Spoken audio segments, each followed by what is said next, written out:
kepada Bapak, disilakan.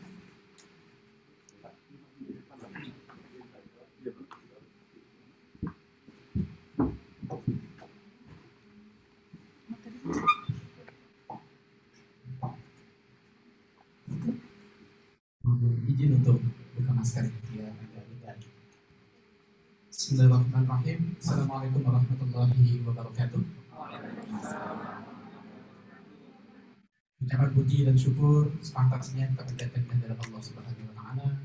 Kemudian salawat dan salam kita mohonkan kepada Allah untuk sampaikan kepada Rasulullah sallallahu alaihi wasallam. Moga-moga kita mendapat syafaat beliau di akhir zaman. Para hadirin wal hadirat yang berbahagia, pada kesempatan yang berbahagia ini dan pada kesempatan yang sangat penting untuk kita semua, saya akan coba memandu jalannya materi kuliah umum yang akan disampaikan oleh Bapak Wakil Gubernur Sumatera Barat, yaitunya Bapak Insinyur Audi Dwinaldi, SPT, MSc, MM, IPM, ASEAN, N.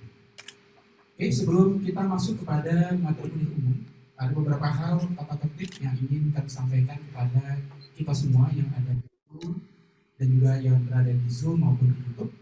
Bahwasanya tata tertib kuliah umum Institut Kesehatan Prima Nusantara Bukit Tinggi ini ada hal yang harus saudara-saudara penuhi. Yang pertama adalah ID peserta Zoom webinar harus menggunakan nama asli. Kemudian underscore institusi.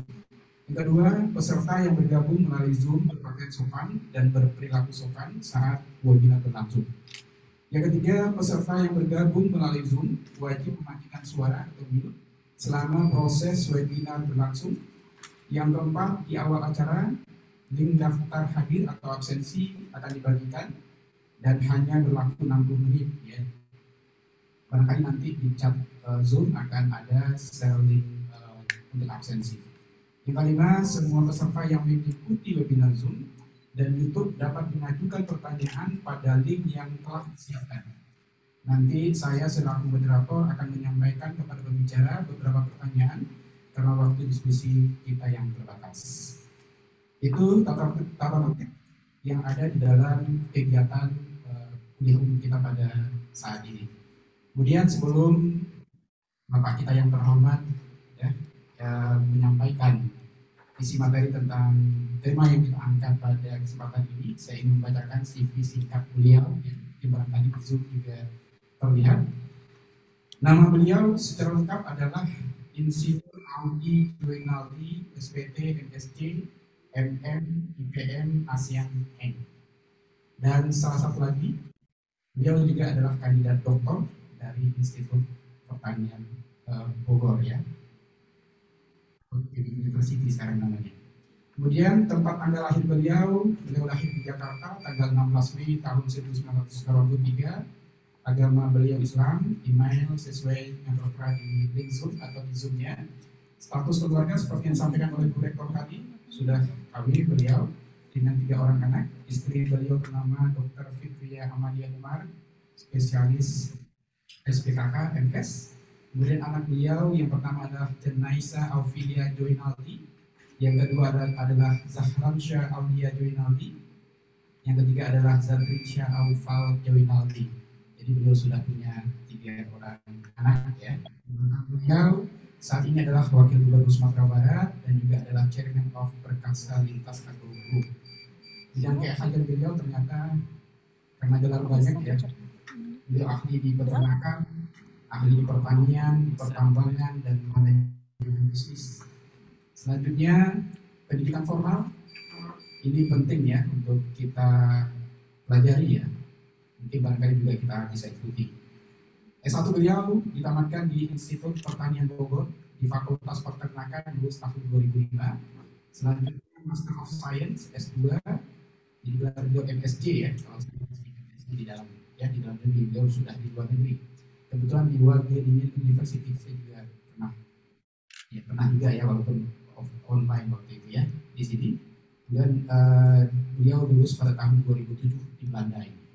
Kemudian magister atau S2 beliau ada juga MM ya di Universitas Hasanuddin, magister manajemen lulus tahun 2012. Doktoral sekarang sedang ditempuh di Institut Pertanian Bogor atau IPB University di Sekolah Bisnis mulai dari tahun 2017 kemarin hingga sekarang. Selanjutnya beliau juga mendapatkan insinyur di Universitas Gadjah Mada di Fakultas Peternakan tahun 2018 sampai dengan 2019. Selanjutnya insinyur profesional, ini yang IPM ya, yang gelar IPM itu beliau dapatkan di Persatuan Insinyur Indonesia tahun 2019. Selanjutnya ada insinyur ASEAN atau ASEAN Federation Organization atau ASEAN Engineering pada tahun 2019.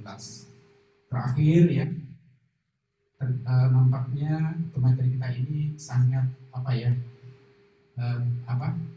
ingin sekali berkuliah terus ya. Beliau juga Magister S2, Magister Ilmu Politik di Universitas Andalas dimulai dari tahun 2021 ini hingga sekarang. Ini riwayat pekerjaan beliau sangat banyak ini. Kemudian yang terpenting karena ini adalah kuliah pakar, kita mendapatkan ilmu dari beliau dan ternyata publikasi beliau juga cukup banyak ya, baik itu di nasional maupun juga di internasional. Jadi tidak salah ya, hari ini kita Institut Kesehatan Prima Nusantara mendapatkan ya ilmu dari beliau, dan waktu barangkali kita serahkan 60 menit kepada Bapak ya, karena saya lihat materinya sangat banyak. Mudah-mudahan bisa beliau sampaikan. Nanti 60 menitnya kalau seandainya bisa disegerakan, kita akan bisa berdiskusi lebih banyak. Kepada Bapak, waktu dan tempat diserahkan.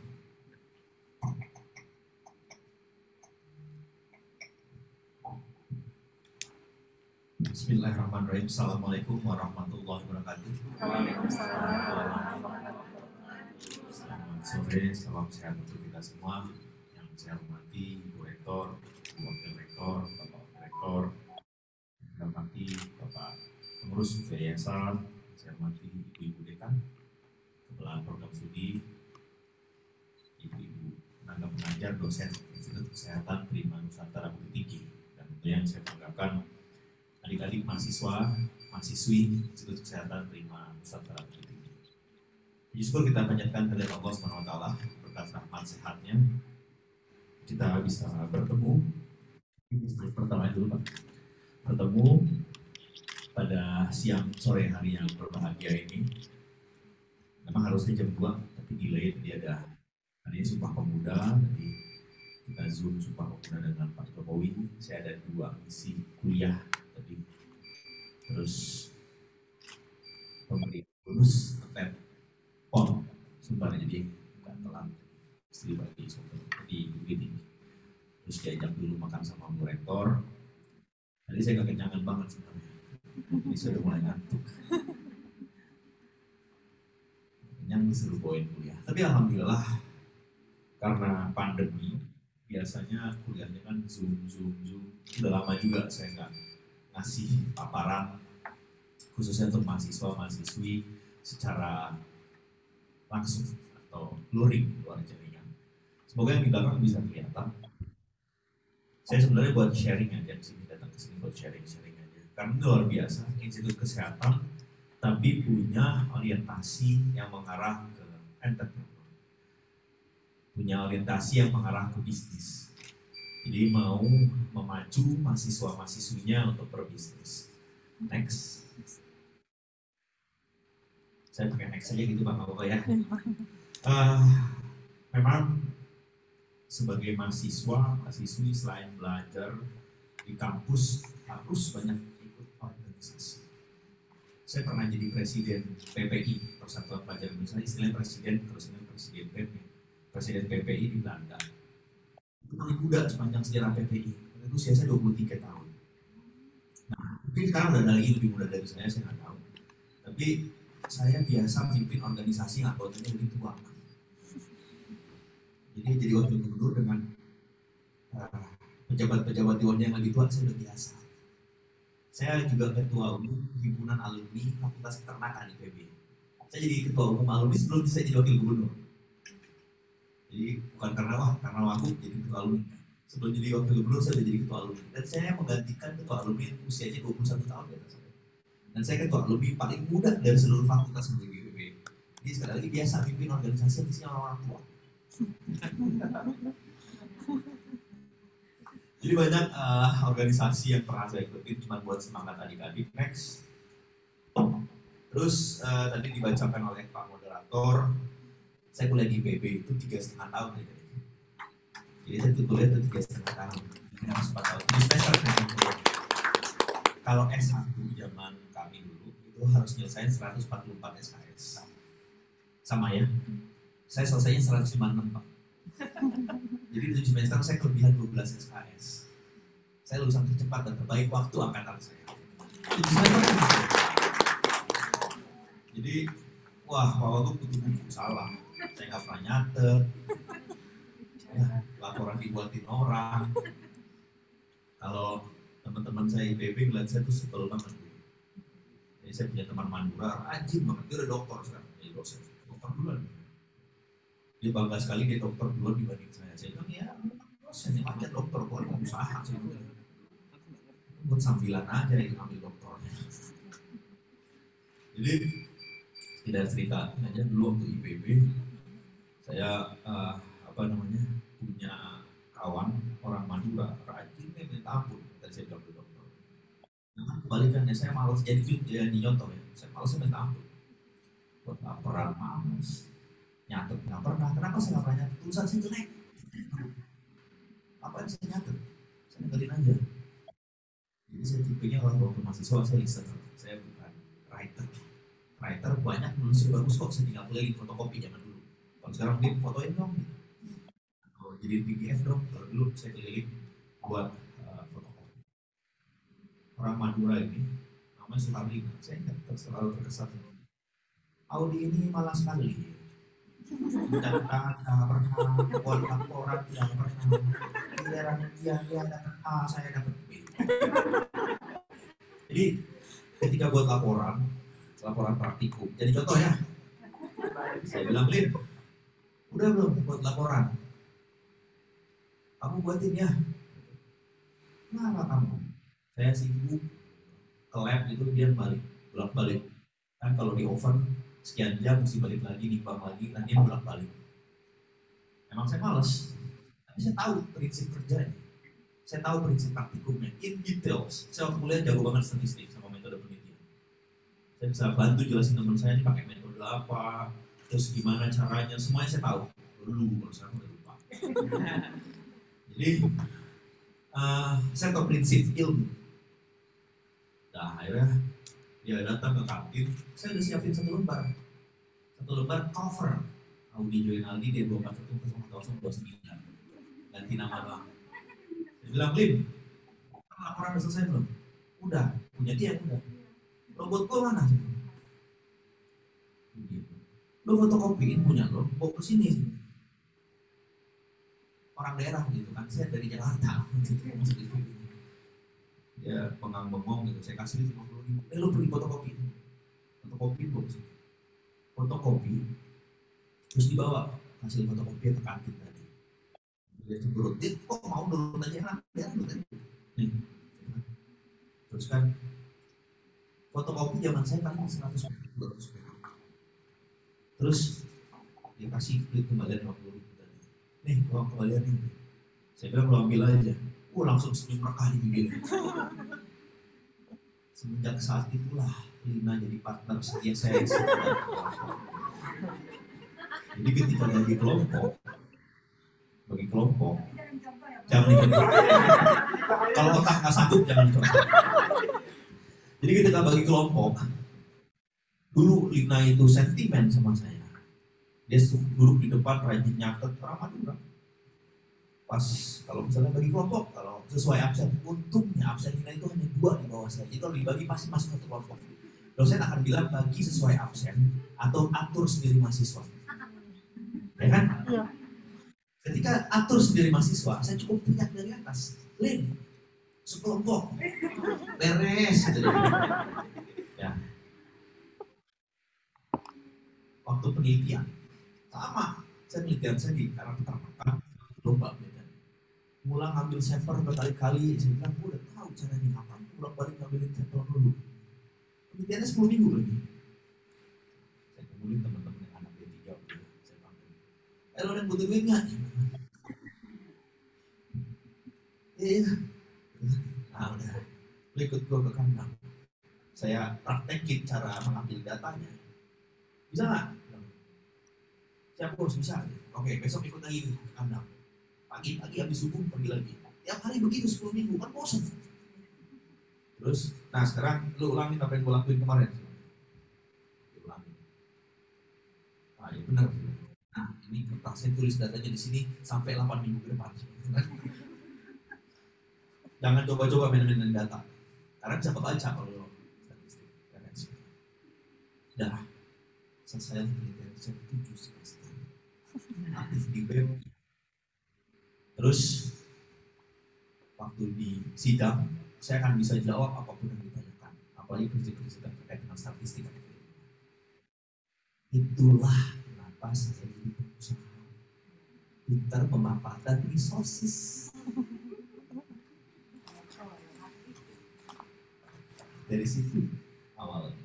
Kok bisa jadi pengusaha itu? Dari kuliah saya pintar memanfaatkan resources. Lingkungan sekeliling saya. Ketika saya lulus pertama. Ketika saya lulus, saya datang ke kelas teman-teman saya lagi kuliah semester 8. Oh, gue kira kuliah itu cuma 7 semester ya. Kuliah 8 semester. Itu sepatu kelempar semua saya.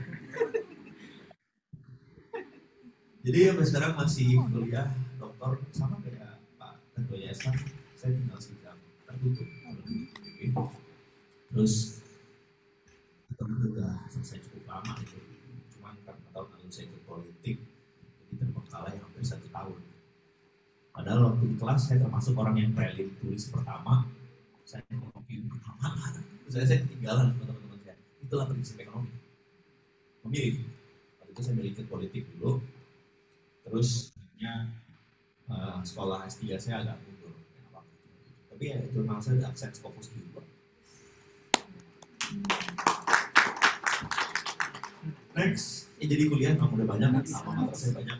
Dan semua universitasnya universitas yang nggak ada cek-cek. Wah, kan itu Pak Moderator, the best agricultural university in the world. Universitas pertanian terbaik di dunia. IPB, UGM selalu masuk 3 besar, Unhas itu selalu masuk 10 besar, UNAN yang paling rendah pilkada tapi nomor 1 di Sumatera. Saya masih cita-cita masuk UI sama IPB. Kok enak kuliah Pak? Buat nambahin O.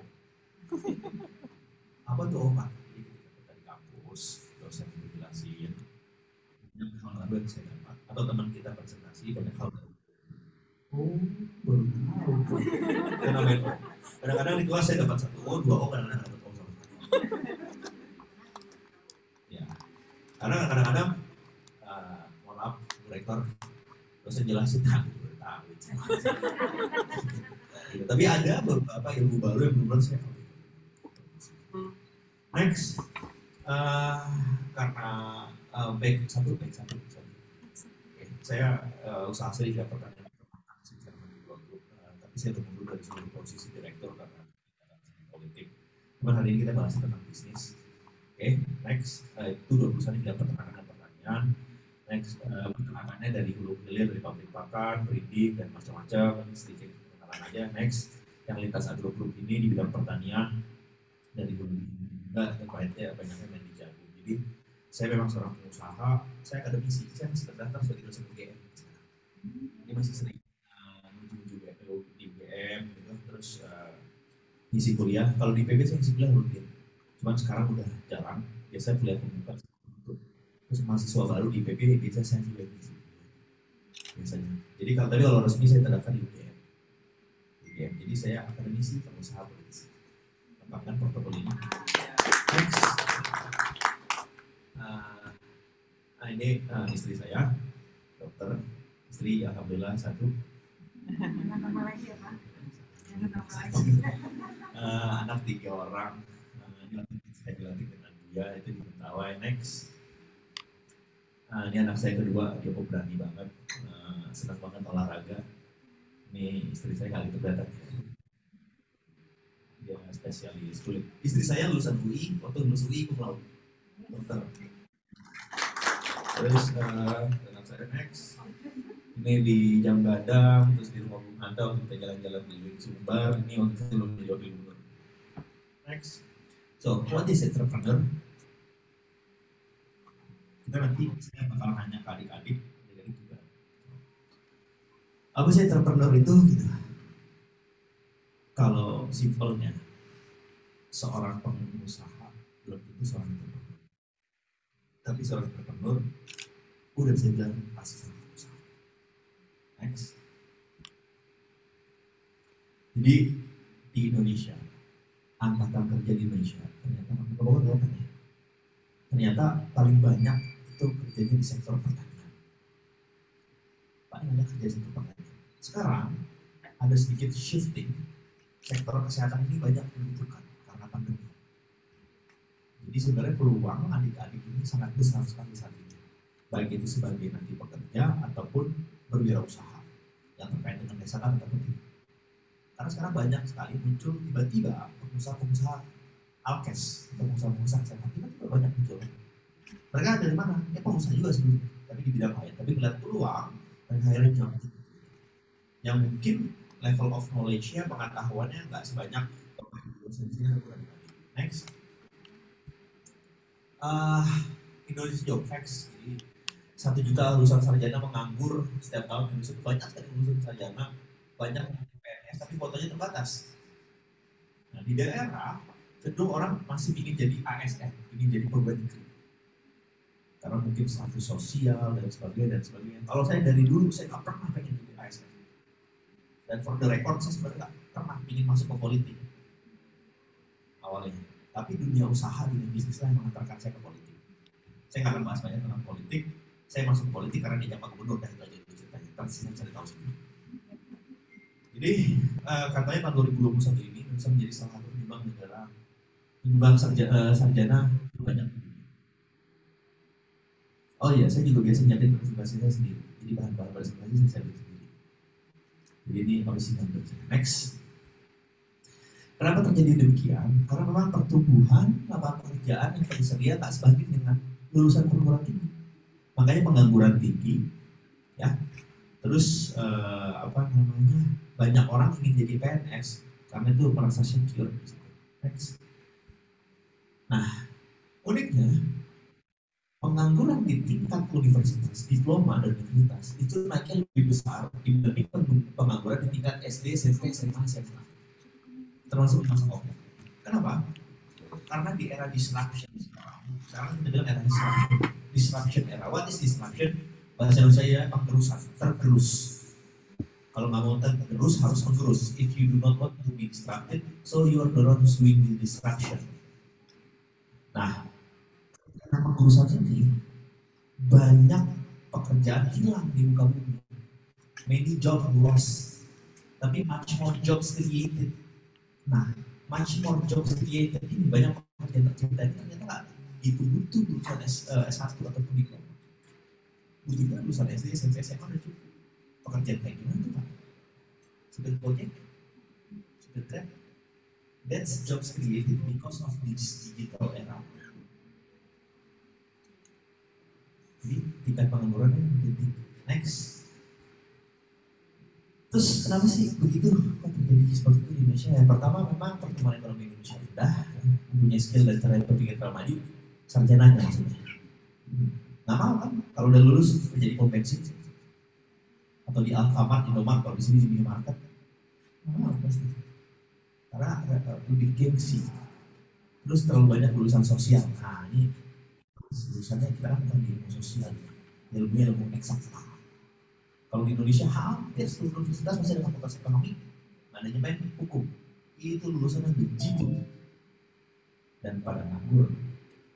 Lulusan bodoh apa itu lulusan bodoh? Tapi saya menganggap diri saya itu lulusan bodoh ketika saya lulus IPB.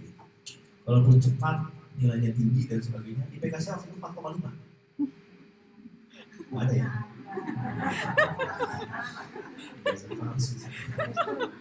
Jadi saya anggap saya lulusan bodoh. Kenapa? Waktu itu ilmu tinggi tapi praktik kurang. Nah kalau di cash pribadi Nusantara pendidikan ini saya yakin pasti sudah kuat. Terus ada faktor waro. Faktor waro apa sih? Kampus, kosan, kantin, kampus, kosan, kampus. Normal. Jadi apa waro-nya Pak? Aktif organisasi dan network. Kayak teman-teman saya kan nggak nyangka saya masih di wakil gubernur dulu. Ini anak konyol, saya paling iseng di kelas itu. Jahil banget. Teman saya bilang, lo kalau nggak ngejailin orang, saya mungkin lu mati kali gitu. Teman-temannya suka bingung, kok bisa ya? Satu lagi, kurang kesadaran untuk menciptakan lapangan pekerjaan sendiri. Itu tipikal lulusan-lulusan. Next. Siapa mau ngelakuin apa habis lulus SMA? Tadi Presiden BEM mana katakan? Doa Presiden BEM. Ya, kamu mau ngapain setelah lulus IKES PNB? Mau ngapain?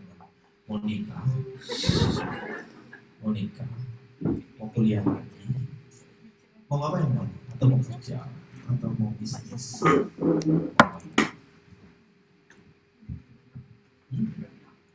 Oh, mau kerja. Yang cewek mana yang cewek? Pacarnya kan Presiden BEM mengatakan.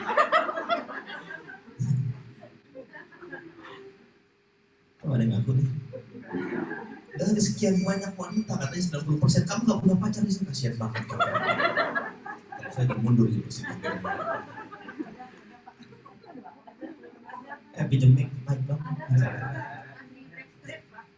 Kenapa?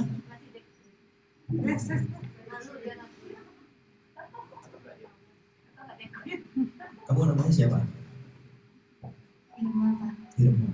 Asalnya dari? Pasaman, Pak. Kan jauh juga namanya. Semester berapa? Semester 5, Pak. Jurusannya apa? Kesmas, Pak. Udah lulus kerja mau ngapain? Nikah. Ya apa juga sih. Mau ngapain Irma kalau udah lulus kerja? Udah lulus kuliah. Kerja, Pak. Mau kerja di mana? Di mana aja, Pak. Irma antara pasrah sama ngubur beda. Oke Irma, sekarang kamu tunjuk siapa pacarnya Presiden BEM yang tadi saya tunjuk itu. Coba. Iya saya Pak. Oh nggak ada. Hah? Anak baik. Kenapa Irma mau masuk di Institut Kesehatan ini? Kenapa? Karena ajakan dari kakak. Oh kakak kerja di kesehatan? Enggak, Pak. Oh. Kenapa jawabnya kayak takut gitu? Gugup kayaknya. Ya udah nggak apa-apa, makasih ya Maya. Next. Jadi ternyata Indonesia ini termasuk negara yang persentase penduduk per pengusahanya paling kecil di Asia Tenggara. Jadi dibanding Thailand, Malaysia, Singapura, bahkan Cina sekarang itu 12-14% total jumlah penduduknya merupakan pengusaha. Paling nggak kita butuh 4% penduduk pengusaha untuk mendukung perekonomian nasional yang kuat. Makanya ini masih banyak peluang-peluang anak bangsa menjadi pengusaha. Next.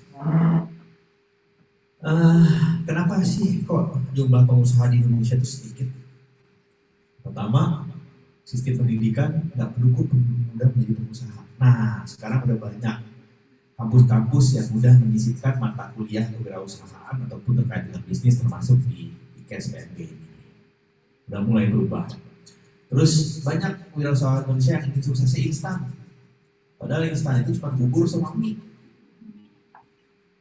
Tapi di situ udah ada yang jadi pengusaha belum? Atau udah usaha belum? Coba kan? Udah ada belum ya? Ini ada Pak. Ibu dosen?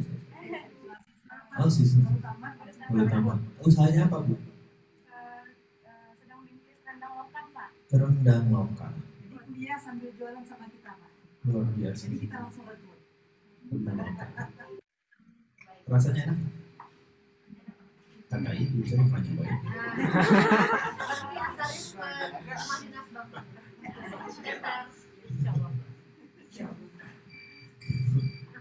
Terus apa namanya inilah batannya kenapa dikit pengusaha di Indonesia. Next. Jadi sebenarnya saya apa sih yang terpandang? Next lagi Pak. Kalau dibaca pengertiannya semuanya bagus-bagus. Kan katanya ikutilah Rasulullah SAW. Apa profesi Nabi Muhammad? Pernah nggak dengar Nabi Muhammad adalah seorang ASN? Orang kan? Ikuti ya. Kan katanya ikuti Rasulullah. Beliau menjatuhkan berdagang. Ya, jadi pengusaha. Banyak bisnis menceritakan bahwasanya beliau berdagang dulu. Terus berdagang dengan jujur. Tadi seru contoh. Jadi memang kalau ditanya, saya lebih bangga jadi pengusaha tuh, wakil gubernur yang dia pengusaha. Karena nggak akan pensiun. Kalau wagub 2024 juga udah selesai. Kalau mau lagi ya ikut lagi. Tapi pengusaha nggak punya nomor induk pegawai. Bohong kalau dia pengusaha bulan dia bilang saya mau ngurusnya cepat-cepat supaya saya bisa pensiun. Nggak ada pengusaha pensiun. Ciputra yang punya Ciputra, Insinyur Ciputra sampai meninggal pun dia masih ekspan sebagai jenis usaha. Kenapa nggak perlu pensiun? Lah mau jalan-jalan mau liburan kapan aja bebas. Kalau sekarang susah. Belum di Cimahi orang. Pakai mobil dikit beda Cimahi orang.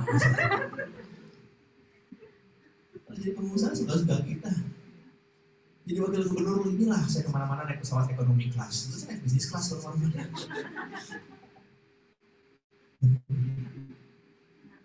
Iya, betul Bu ya, benar ya. Rumah pribadi saya lebih bagus dibanding saya. Mobil pribadi saya lebih bagus dibanding mobil dinas. Enak jadi pengusaha. Jadi ada orang bilang wah gara-gara jadi pejabat manfaat kita saya katakan lah. Gaji cuma 6,7 juta. Kok mau Pak kita nggak bahas masalah itu di sini ya. Next Pak ya. Gambar apa nih? Gambar apa? Kelihatan nggak? Gambar apa? Oke, apa yang kamu pikirin yang lihat gambar ini? Korupsi, koruptor, jorok, bau, parasit, ya semua negatif. Next Pak. Terus kalau ini apa? Mickey Mouse. Next lagi Pak. Terus apa yang kamu lihat dari gambar ini? Lucu. Terus kaya, cerdas, menggemaskan. Hewannya sama loh tikus itu. Kok dalam sekejap itu bisa berubah persepsi kamu? Persepsi adik-adik kamu bisa berubah dalam sekejap itu. Yang tadi nggak pakai celana Pak, yang sekarang. Kita berenjok kayak gini sekarang. Saya kasih hadiah. Ambil sepeda di belakang.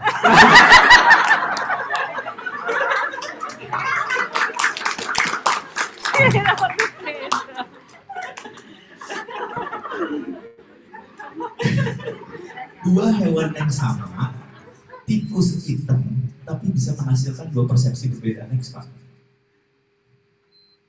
Ya kan? Apa yang ada di benak seorang Walt Disney ketika dia pilih ikon Disneyland atau Walt Disney itu tikus hitam? Kenapa nggak dia pilih kucing kayak anjing, monyet, yang lucu-lucu lah, marmut? Kenapa dia pilih tikus hitam jadi ikonnya? Kamu tahu nggak tikus hitam ini sebelum pandemi ngasihin 1/4 APBN Indonesia untuk Walt Disney Corp. Hewan yang tadi bilang jorok, kotor, koruptor. Terus kenapa dia milih tikus hitam itu? Sayangnya orang udah mati, jadi orang bisa nanya. Itulah entrepreneur, always thinking beyond our imagination. Kalau kita buat kayak gini, mungkin saya nggak akan pakai tikus hitam ya kan? Mana aku tikus kaitan sama koruptor di Indonesia. Saya dapat inspirasi ini waktu saya di Disneyland di Shanghai, Tokyo di Disneyland. Saya duduk nungguin istri sama anak saya lagi main, terus saya ngeliat itu si Mickey Mouse. Kenapa tikus hitam ya? Kenapa tikus ya ikonnya Walt Disney? Saya mikir terus. Akhirnya saya, ini bagus buat anak kuliah saya. Sebelum pandemi. Okay, next. Apa sih sebenarnya di bisnis yang kita perluin? Pasti ada yang jawab, duit, ya. Enggak, duit kalau itu saya taruh nomor 5. Kami contoh untuk kalau bisnis ini. Jadi ternyata it's not all the matter of money. Apakah Bapak Sandiaga Uno, Bapak Erick Thohir, dua menteri kita yang dulunya juga berbisnis dengan uang mereka sendiri? Tidak. Apakah Audi berbisnis dengan uang sendiri? Tidak. Kita harus pinter financial engineering. Tentang ilmu tingkat tinggi. Pertemuan berikutnya kalau bayaran hari ini cocok.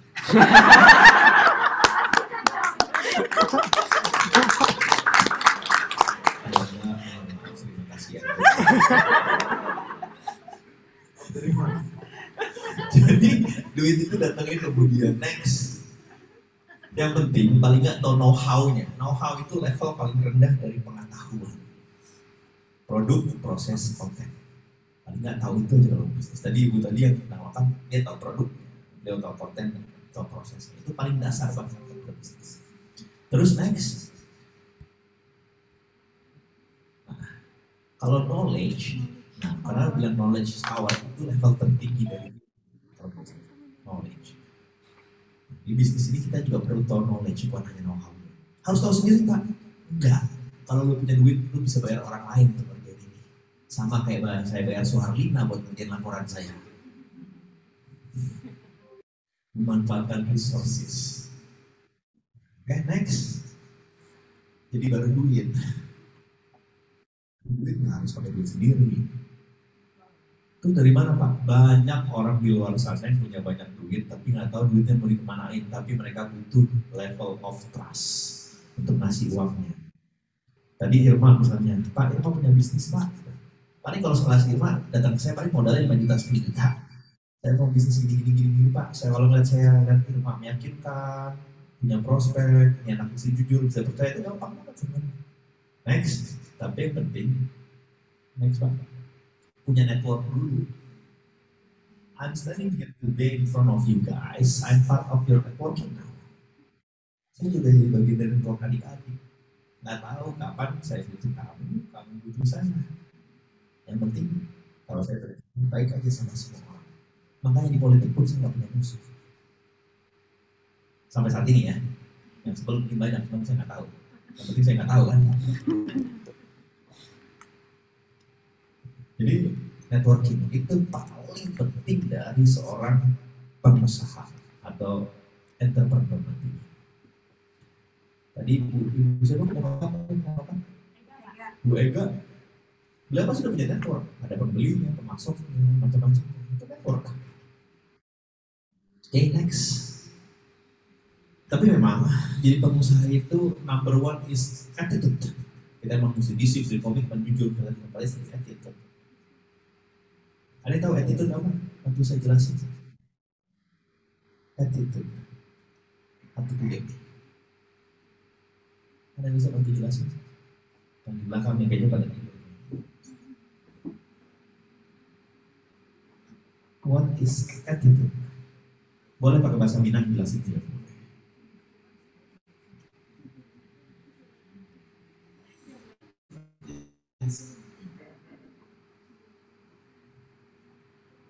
Itu sebuah sikap, sebuah perilaku yang dimiliki oleh manusia.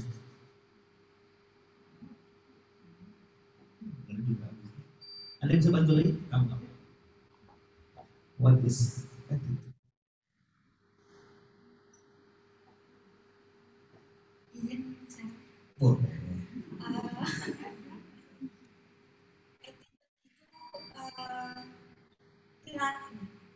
Perilaku yang baik yang dimiliki seorang manusia. Sepanjang boleh. Itu udah ada yang tidur. Berapa bulan ibu kandungannya bu? Cowok cewek? Cewek. Saya doain sehat bu ya. Jalannya. Semoga anaknya dengan soleha dan cantik kayak ibu. Next Pak. Next lagi. Tadi udah dijawab. Jadi kadang orang takut itu gagal berwirausaha, takut akan kegagalan. Takut akan kegagalan, takut. Tapi nggak ada loh di buku-buku teori yang bilang gagal berwirausaha karena nggak punya duit, modal atau kurang duit, nggak ada. Tapi kegagalan yang biasa terjadi karena kegagalan manajerial. Baik itu sebagai manusia, operasional, ya, keuangan. Itu kegagalan yang utama terjadi. Kenapa? Tadi nggak tahu knowledge. Next, what are the common What are the most common strategy mistake you see?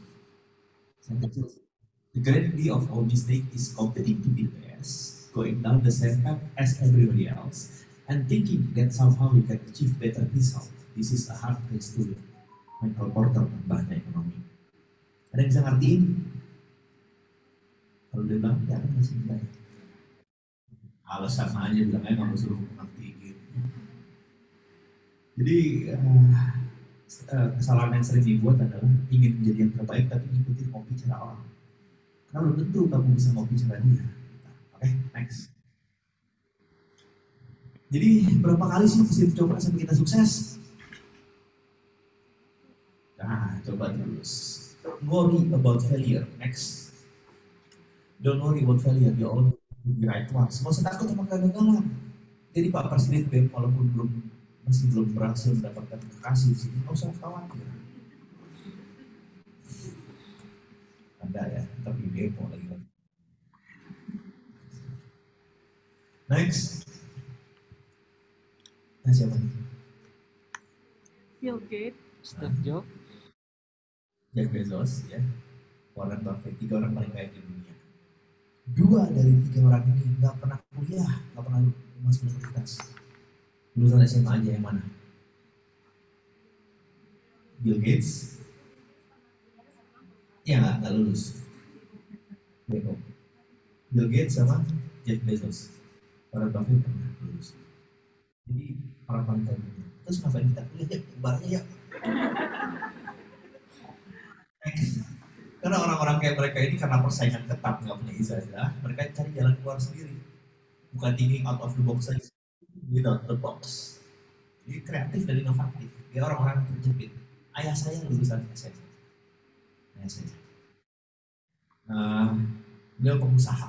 Pengaruh terbesar saya jadi pengusaha ada dari lingkungan keluarga ayah saya. Tapi beliau hanya lulusan SMA. Beliau pernah masuk IPB sama mama sama saya, tapi nggak lulus. Karena kakek waktu itu udah nggak sanggup biayain kuliah, jadi cuma bisa bayarin uang makan bulanan itu pun nggak cukup, jadi ayah terpaksa nyari kiri kanan, akhirnya berkuliah terlalu bengkalai, buat bayarin juga nggak bisa, bayar bulan semesteran nggak bisa, jadi ayah saya drop out dari IPB 2,5 tahun. Beliau lulus lebih cepat dibanding saya 2,5 tahun, saya 3,5 tahun kan. Jadi saya masuk IPB cuma buat menyelesaikan apa yang orang tua saya selesaikan. Waktu itu ya cita-cita.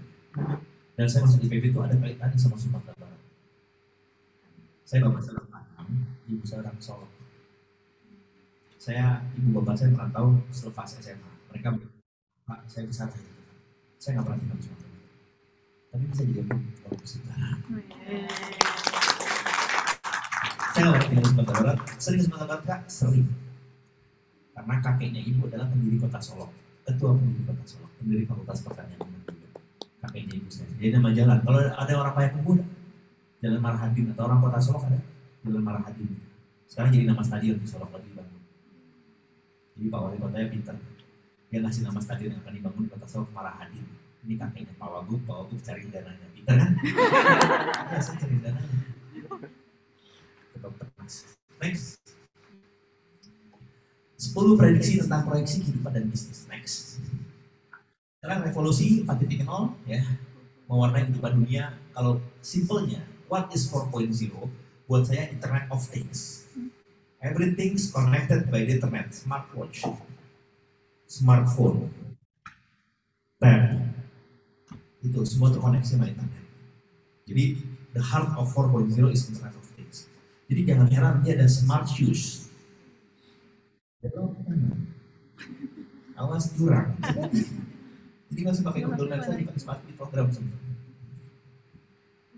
Itu poin dari 4.0. Next.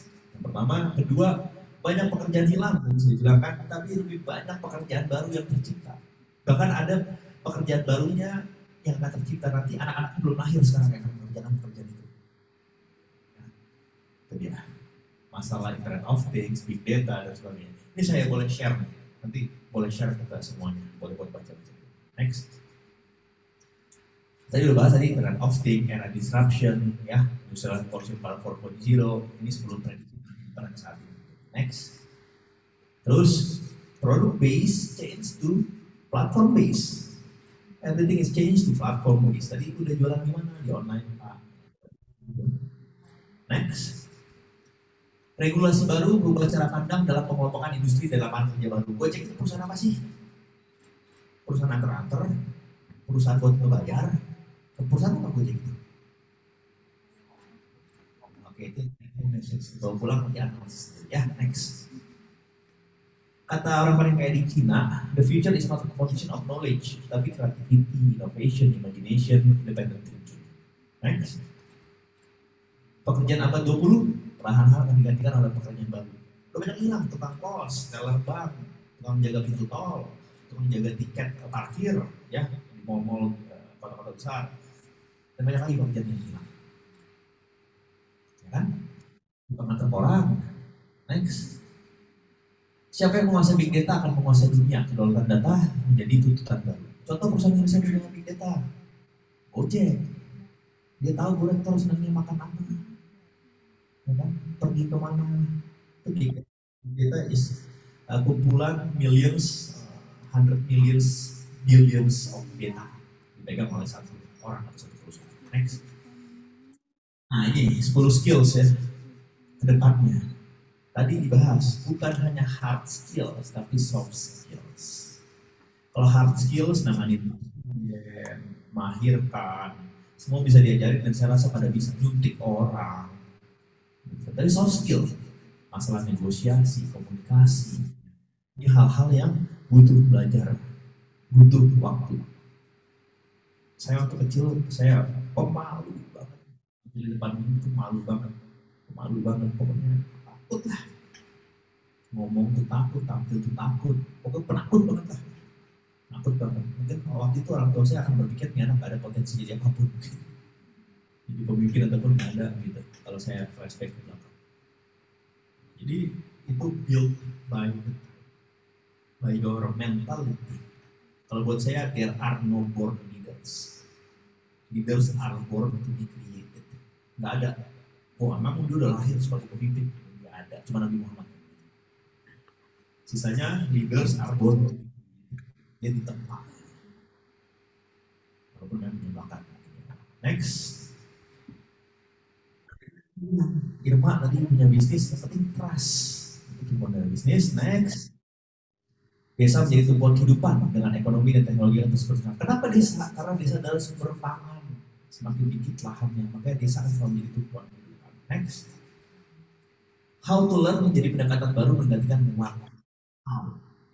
Bagaimana menggantikan apa. Jadi bagaimana cara belajar apa yang kamu pelajari.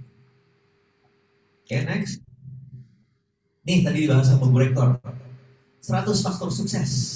IQ itu cuma di urutan 21. Sekolah di sekolah favorit urutan 23. Lulus dengan nilai terbaik urutan ke-30 di faktor sukses. Jadi nggak mesti orang yang nilainya tinggi dia jadi orang sukses. Nggak mesti.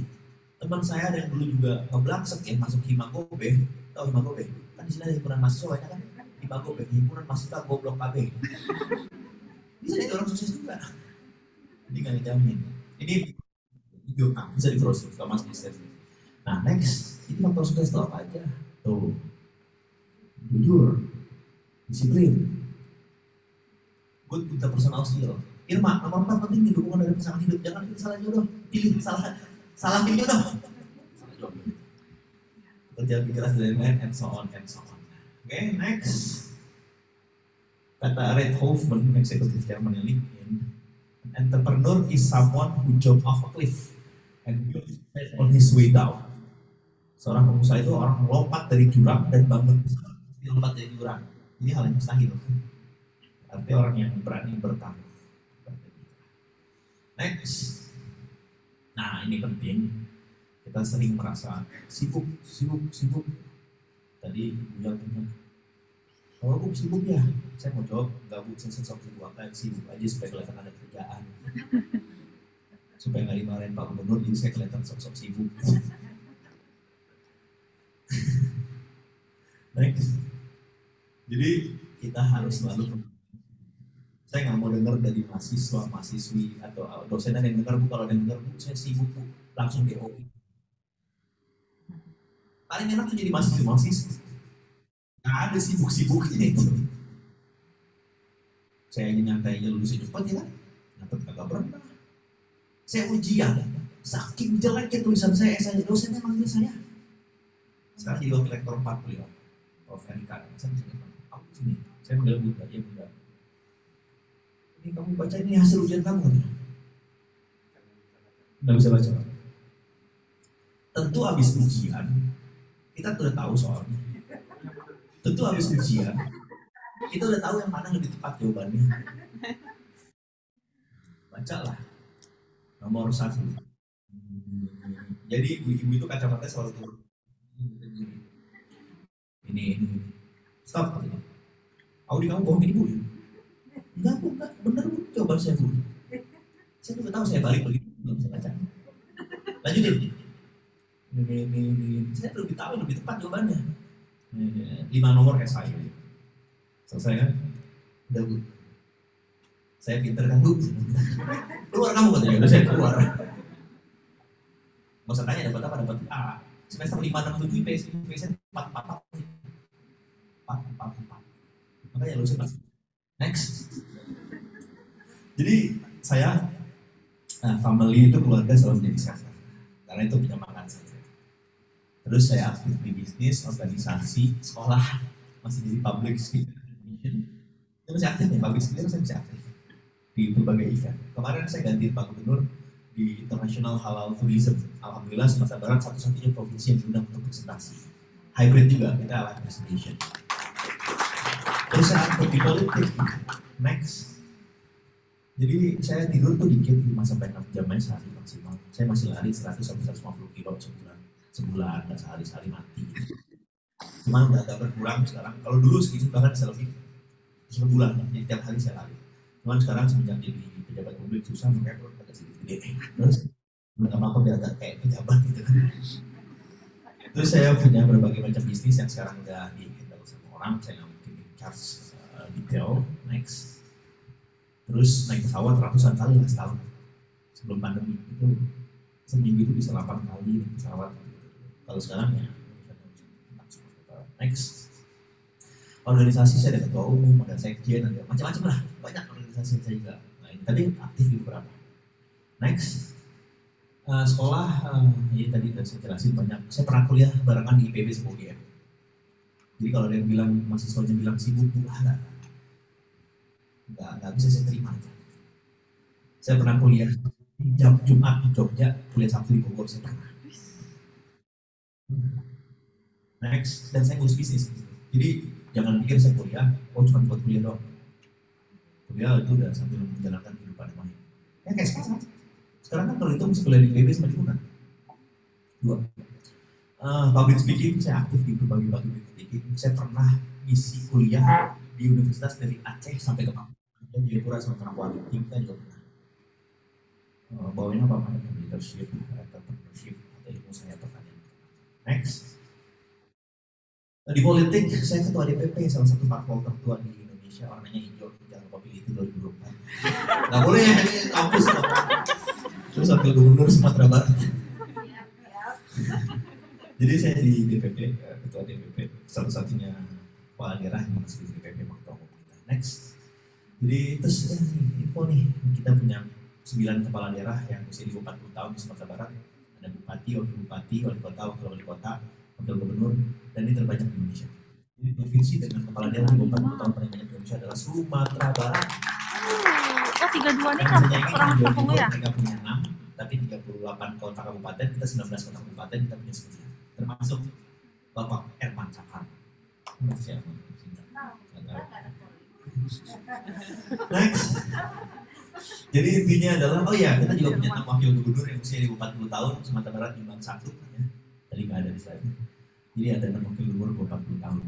Sulsel, Banten anak ketua itu paling muda. Jawa Timur, hari Selasa insya Allah saya ketemu dengan Jawa Timur, Emil Dardak, istrinya itu artis itu Harum. Terus Jawa Tengah, terus Sumatera Barat. Lampung cewek. Jadi intinya time management dari kali. Time management. Kalau beliau tadi tanya, Bapak sibuk nggak?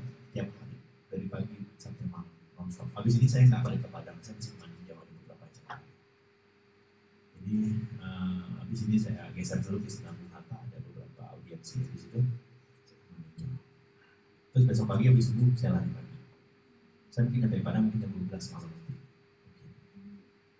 Saya lari pagi, itu disiplin. Terus pagi ada apalagi habis lari tiduran Pak, kagak lah. Kerja lagi, cuma saya bingung banyak kerja nggak kurus. Menemukan gula kayaknya. Time management next. Control what you can control. Kontrol apa yang kamu bisa kontrol. Siapa? Yourself. Next. Warren Buffett tadi orang paling kaya di dunia, dia bisnis usia 11 tahun. Tapi Colonel Sanders, dia bisnis usia 62 tahun, yang punya Kentucky, KFC. Terus si Steve Mark Zuckerberg umur 19, Steve Jobs yang punya Apple umur 21, yang punya McDonald's umur 52, yang punya mobil Porsche umur 56. Jadi there's no good time to start business, anytime is a good time to start.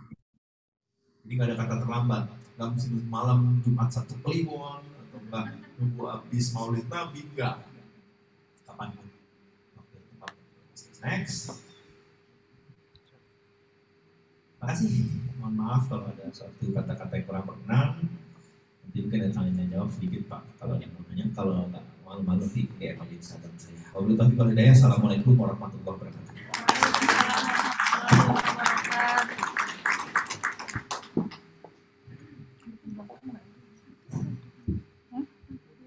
Terima kasih. Banyak yang Bapak kita sampaikan ya. Ada 2 poin penting yang barangkali bisa kita serap ya. 2 poin penting ini terkait dengan kita di bidang kesehatan. Yang pertama yang bisa saya tarik tadi adalah saat ini bidang kesehatan mempunyai peluang yang besar untuk menjadi seorang pengusaha atau entrepreneur. Jadi banyak lahan yang bisa digait ya oleh bidang-bidang kesehatan. Yang kedua, untuk adik-adik sekalian, untuk mahasiswa-mahasiswa sekalian, untuk jadi berhasil itu ikutlah organisasi. Itu 2 kutipan yang rasanya bisa kita ambil dari berbagai informasi yang disampaikan oleh Bapak pemateri kita. Dan barangkali kita buka sesi pertanyaan secara offline dulu, secara luring barangkali untuk kita buka untuk sesi pertama ini untuk 3 penanya. Silakan.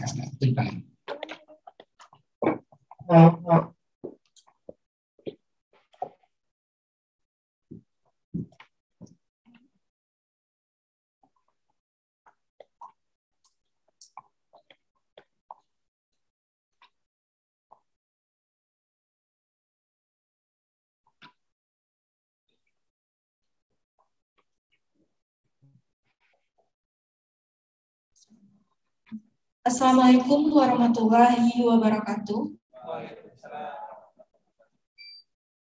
Baiklah, saya Nadila dari Prodi S1 Kesehatan Masyarakat.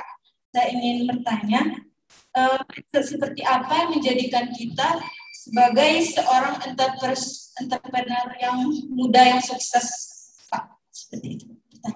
Terima kasih. Assalamualaikum warahmatullahi wabarakatuh.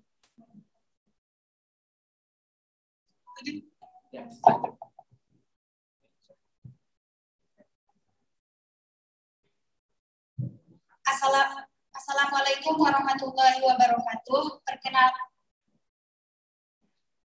Perkenalkan, nama saya Imelda dari Prodi S1 Kebidanan tingkat 2. Di sini saya ingin bertanya, kemajuan suatu bangsa ditentukan oleh seberapa banyaknya jumlah entrepreneur yang dimiliki negara. Mengapa demikian? Terima kasih, Pak.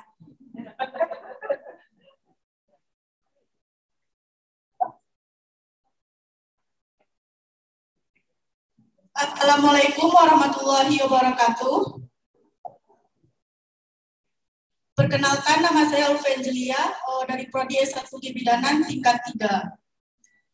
Baiklah Pak, sebelumnya saya diberi kesempatan untuk lulus ASMI tahun 2020 dengan judul Medical Pregnancy for Moms. Di sini saya ingin bertanya Pak, terkait dalam melaksanakan pada tim melaksanakan dalam kegiatan ASMI, bolehkah kami meminta saran dari Bapak tips-tips itu dalam menumbuhkan kepercayaan diri kami sebagai mahasiswa dalam wirausaha agar tidak surut ketika berada di tengah jalan dalam mengembangkan wirausaha kami ke depannya, Pak. Dengan banyaknya wirausaha muda yang muncul dan inovasi agar kami mampu bertahan dan mengembangkan produk kami agar bisa digunakan untuk banyak orang. Sekian Pak, terima kasih. Assalamualaikum warahmatullahi wabarakatuh. Oke. Yang nanya nanti saya kasih buku yang saya tulis. Saya nggak bawa.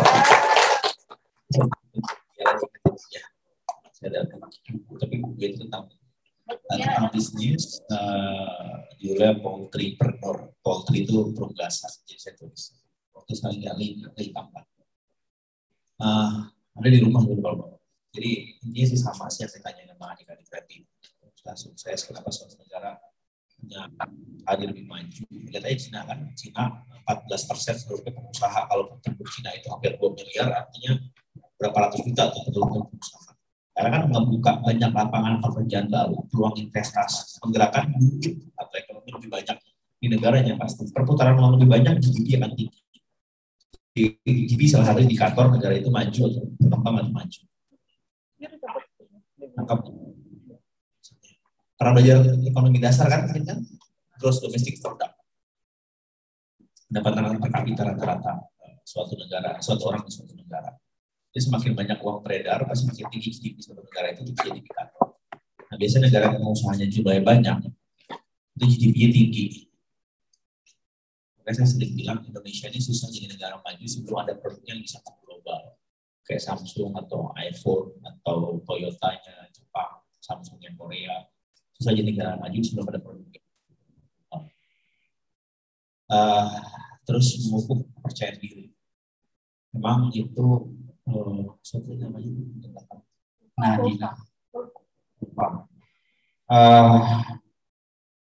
butuh effort, butuh waktu, butuh melalui berbagai banyak proses, butuh gagal terkadang buat menemukan kepercayaan diri yang lebih. Terus ditempatnya gimana Pak? Ya, kalau saya bilang mengikuti organisasi itu salah satu cara membantu kita menemukan kepercayaan diri. Ikut himpunan atau ikut aktivitas lain di luar kuliah, ekskul apapun itu salah satu cara kita menemukan kepercayaan diri. Tadi seperti kan saya pernah bilang, saya kecil saya pemalu, belum malu, takut, tampil. Pokoknya PD-nya kurang banget. Jadi kurang banget. Mulai PD, mulai kebangun kepercayaan diri itu ya memang waktu SMA itu udah mulai lumayan.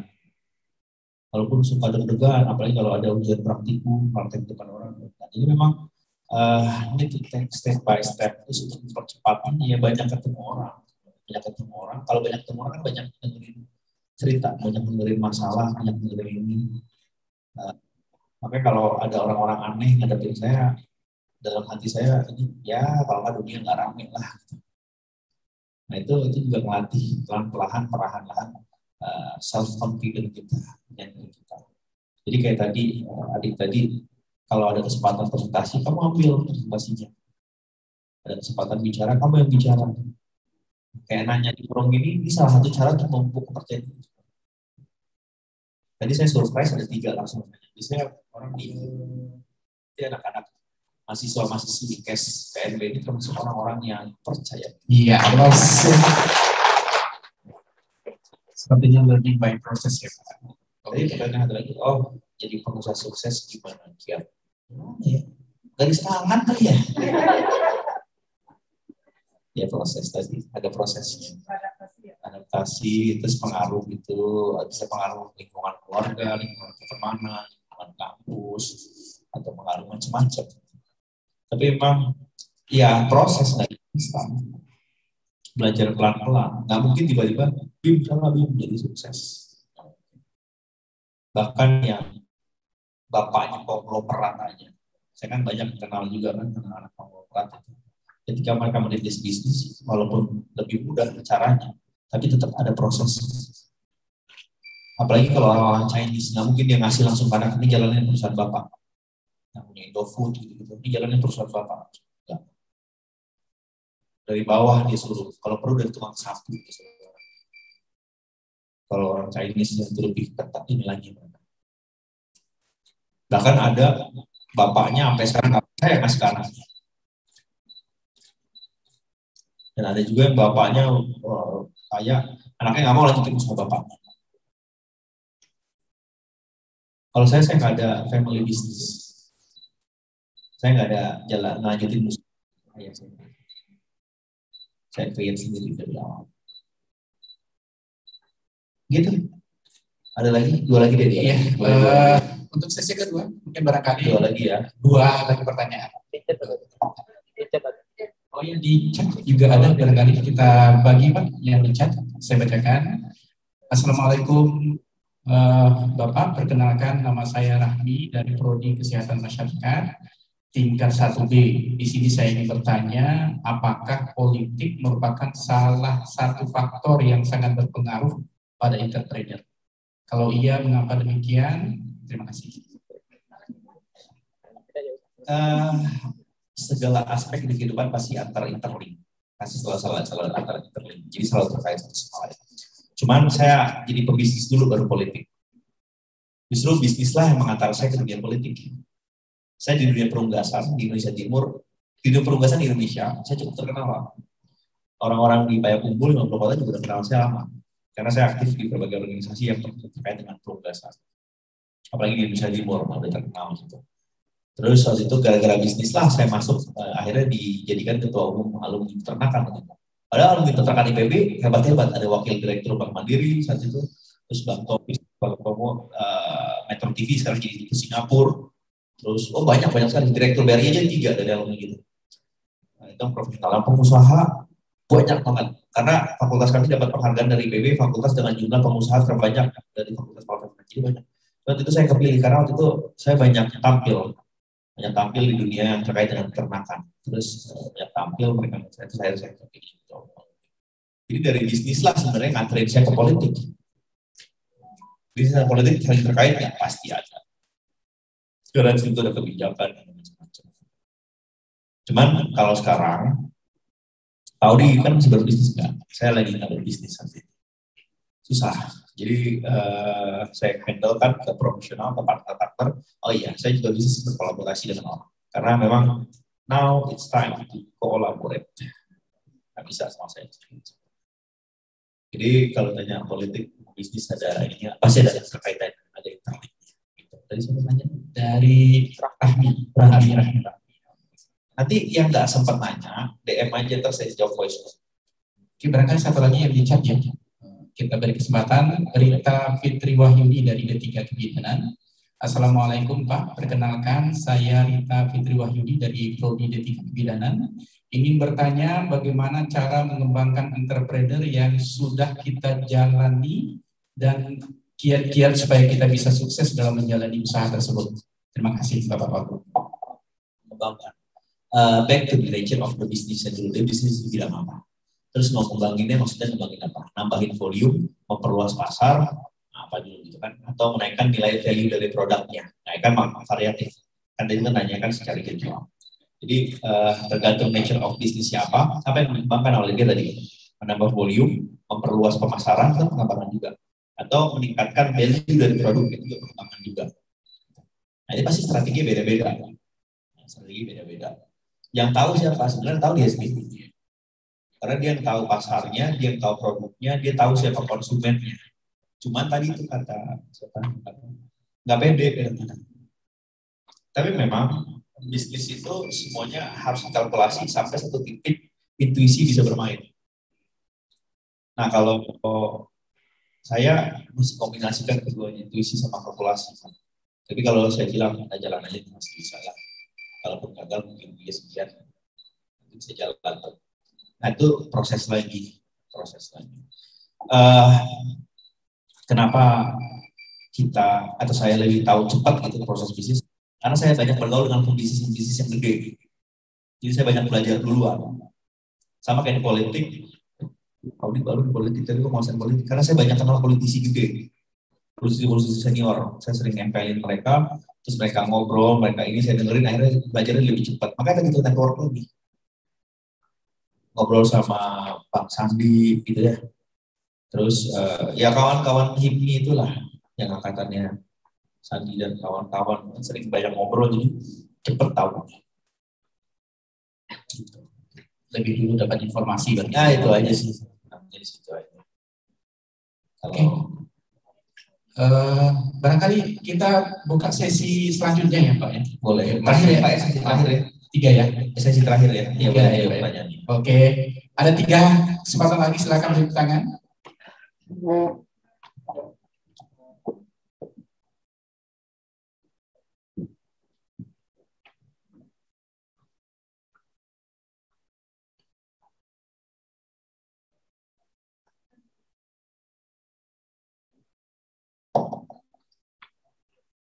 Assalamualaikum warahmatullahi wabarakatuh.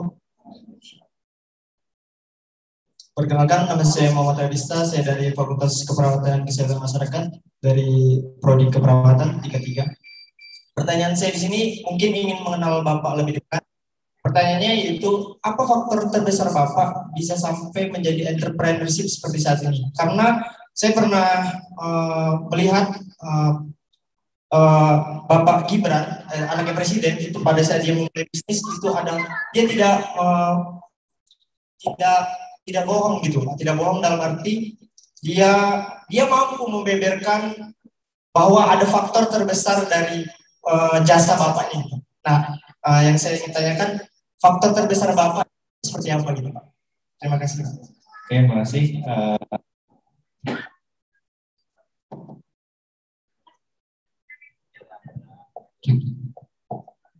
Baik, Assalamualaikum warahmatullahi wabarakatuh.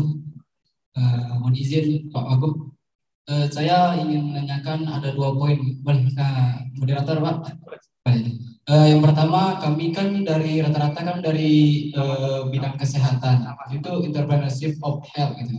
Jadi apakah yang cocok gitu dari entrepreneurship kesehatan itu? Terus yang kedua, mungkin kita dalam berentrepreneurship atau berusaha itu ada istilah gagal atau bangkrut gitu ya Pak. Terus apa salah satu motivator untuk bangkit lagi gitu? Tujuan untuk mengangkat mental untuk mengangkat bisnis lagi gitu Pak, di saat sedang bangkrutnya gitu. Nah, terima kasih Pak. Assalamualaikum warahmatullahi wabarakatuh. Kalau saya, guru saya di bisnis bapak saya paling banyak konsultasi sama beliau. Jadi ayah saya itu udah pemain intuisi, dia benar-benar baik. Jadi kalau gurunya siapa, guru utamanya bapak saya. Jadi saya sering banget dapat, oh itu dari ayah saya sendiri. Ayah saya cuma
jadi memang kayak Gibran, dia nggak malu mengakui. Ya dia anak presiden, pasti dia dapat privilege bantuan dari bapaknya, bisa begini pasti lah. That's nature, that's humanly, itu manusiawi kan. Ya kalau saya main di bisnis, kalau di bisnis. Jadi lupa pertanyaan apa. Oh kesehatan, apa ya cocok? Jualan bakwan pun cocok. Jadi any business is a good business gitu. Gak harus terkait dengan ilmunya kamu, gak harus terkait dengan bidangnya kamu. You can do anything. Apapun bisa. Jualan tadi ya ayam landu hijau juga boleh, ya landu hijau juga boleh. Apapun itu. Kalau punya kesempatan di bidangnya sendiri ya nggak apa-apa. Itulah kayak IPB tuh, Institut Pertanian Bogor. Anak-anak lulusan IPB sangat ahli di seluruh bidang kecuali bidangnya. Sama IPB juga seperti itu. Itu ada Institut Perbankan Bogor lah, Institut Pesantren Bogor lah, Institut fleksibel banget lah. Saya kebetulan saya salah satu alumni yang masih konstrain di bidangnya sama, tapi teman-teman saya jarang di bidang. Jadi nggak melulu harus di kesehatan. Kalau memang kesehatan sesuai bidangnya good. Kalau di bidang lain yang sesuai kesehatan bisnis saya, it's good as well. Nothing wrong with that. Oke, yang terakhir barangkali Pak Wagub, jika gagal ini. Oh ya gagal tadi. Ya namanya bisnis, namanya hidup pasti ups and down, ya kan? Tapi gagal berapa kali pun sebenarnya nggak masalah. Cuman anggap kegagalan itu jauh ke bawah. Tapi kita harus bisa ngebangun kesuksesan, bukitnya lebih gede. Gitu. Dia bilang don't worry about failure, jangan takut sama kegagalan. You only need to be right once. Sebenarnya sekali aja udah bagus. Kalau mau mulus, ya main prosotan namanya. Kalau itu pasti ups and down, pasti ada gagalnya. Terus gimana untuk bangkit? Lihat aja orang lain bisa sama kita. Kan sama, kakinya dua, matanya dua, kita manusia yang saya bilang normal gitu. Kalau orang lain bisa. Ya. Sebenarnya banyak yang mau kita bicarakan lagi, cuman karena memang agenda Bapak Wakil Gubernur akan banyak lagi. Kita ini dengan closing statement barangkali dari Bapak Wagub sampaikan. Silakan Bapak Wagub untuk closing statement. Kalau saya tadi sebenarnya saya sampaikan udah berbuat baiklah sama semua orang ya, karena kita nggak tahu kapan kamu butuh dia butuh kamu nggak tahu. Terus always think from the positive side of your brain. Harus selalu berpikir dari posisi positif, karena 99% orang di dunia selalu berpikir dari sisi negatif otak. Termasuk saya, kita juga masih sering gitu. Kalau gini gimana ya? Aduh, nanti kalau begini, aduh, kita sering mentakuti apa hal yang belum tentu terjadi. Kalau gini, aduh, kalau gitu gimana? Aduh. Jadi, try to always thinking from the positive side of your brain. That will give you positive vibes, akan memberikan aura positif. Gitu. Terus, jadilah anak muda, generasi muda yang giver, tangan di atas, jangan taker, kerjanya minta-minta mulu. Saya paling males banget ngeliat anak muda datang-datang bawa proposal. Iya, orang mungkin akan menilai, sering menilai saya, ya Bang Aude enak, wakil gubernur, orang kaya, dia nggak tahu. Bapak saya lulusan SMA, saya masuk SD, bapak saya utang, masuk sekolah.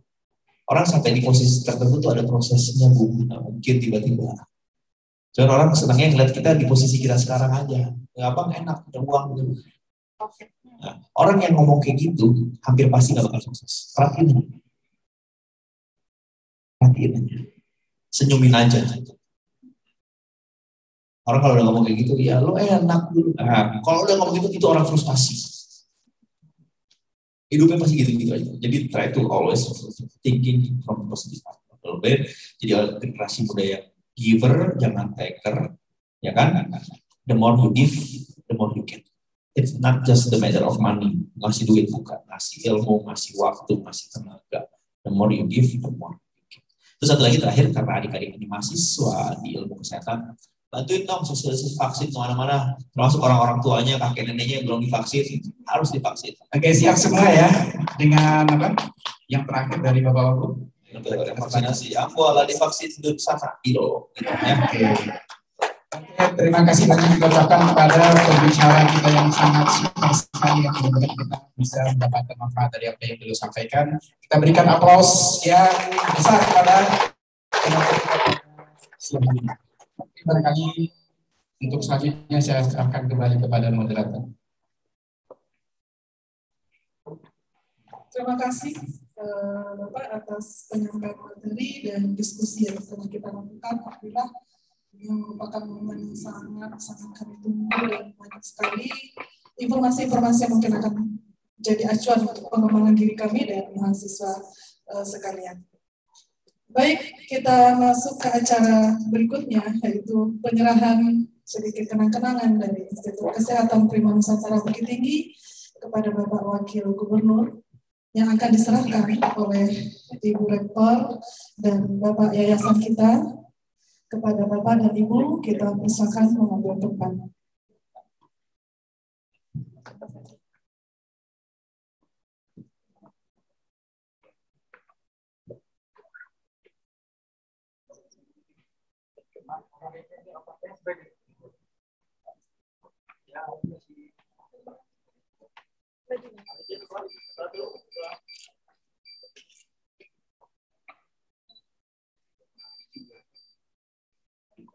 Pemberian plakat, Pak. Mudah-mudahan nanti dipajang ya, Pak. Oh iya, Pajangannya sudah siap.